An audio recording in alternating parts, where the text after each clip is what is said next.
Welcome back to the Sports Source. This segment brought to you by Southeast Termite and Pest Control. Over the last few years, I've gotten to know the Haynes family well, and I have been a customer as well as a spokesman for this wonderfully run, locally owned family business. I cannot say better things about them. Since 1971, so many East Tennesseans like me have turned to them, and I suggest you do the same. I'm very happy using Southeast Termite and Pest Control. That is the largest locally owned pest control company in East Tennessee. Give them your business. Southeast Termite and Pest Control. Okay, guys, without giving away your picks, I'm going to give each of you about 30 seconds to tell me what is the one key matchup that you think is going to decide this game. Or if you want, just one that you really want to see. But key matchup for this game, 30 seconds or so. Chuck Cavaleras. Well, if you get inside the numbers, John, I think it's going to be really key how Tennessee's defensive line plays. And I'll tell you why, because Indiana can score some points, and I think they can really stress the Tennessee secondary. If the Tennessee defensive line has a really good game, I think that enhances Tennessee's chances to win very, very greatly. All right. Mike Strange, what's the key to this game? I'm going to go Tennessee being able to play offensively in the first half, particularly without Jauan Jennings and the whole game without their center, Kennedy. This was a team that was offensively challenged a good bit this year. And that's what I think Indiana's going to score some points. Tennessee can't go out there and spend, particularly the first two quarters, just spinning their wheels.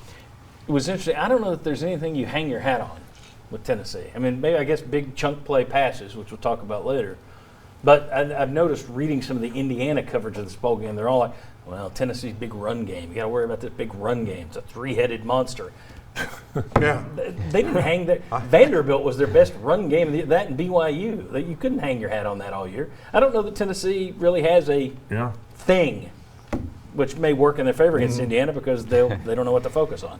Josh, what's your key? I'm going to say avoid the mistakes that keep you from being able to take advantage. You're probably going to have some shuffling along the offensive line with Brandon Kennedy likely out. So the pre-snap penalties that have affected you at times, don't let those happen. You don't have Jauan Jennings for the first half, so another player or two will have to step up in his role in the first half. They need to take advantage of that opportunity. Red zone, don't shoot yourself in the foot there. You get there, you need to capitalize, you need to score if you're going to try to win this game. I told Chuck before this segment, we need to be specific with these keys, and we're just getting more and more broad as we go. All right, that's good. I will get very Bob, specific. Whoever wins will have the key.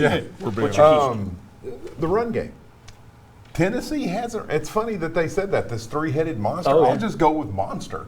Tennessee's running game hadn't been very good. Your offensive line is going to be banged up. Your offensive line has improved somewhat. So I think if Tennessee can't run the ball, they don't win the football game. I don't think you can go out there, according to the numbers you showed, you've got a little bit better passing game than Tennessee does. And Tennessee, go back to the game where their running game took over, Vanderbilt.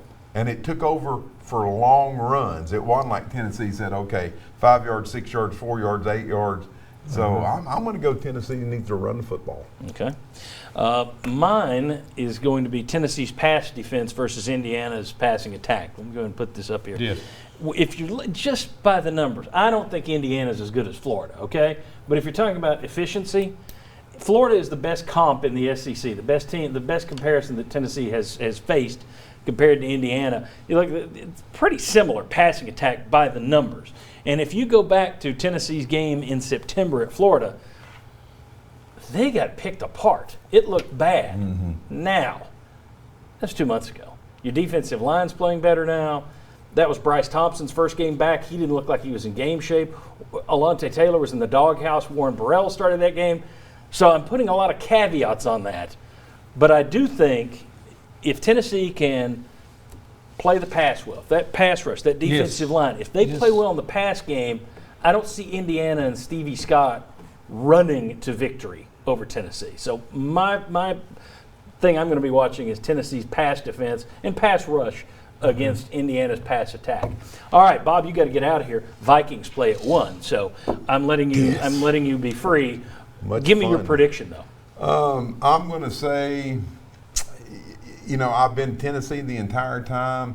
I look at those numbers. I'm still going to stick with Tennessee. But boy, Chuck, what's the line? We're doing this later. Okay, put it this way. I think it's a dead even football game. The line's pretty close to I that. like Tennessee just a little bit, and maybe that's just me being a Tennessee homer. But boy, after you look at the numbers, I don't see how anybody can sit there and say, "Oh, well, Tennessee's got better this, better that, better that." I don't see it. But I'm Bob- still going Tennessee. But Bob, the game isn't played on paper. Yeah. All right. Very good. Thanks for being here today. We got Daniel Hood rejoining us next. We got a lot more to come.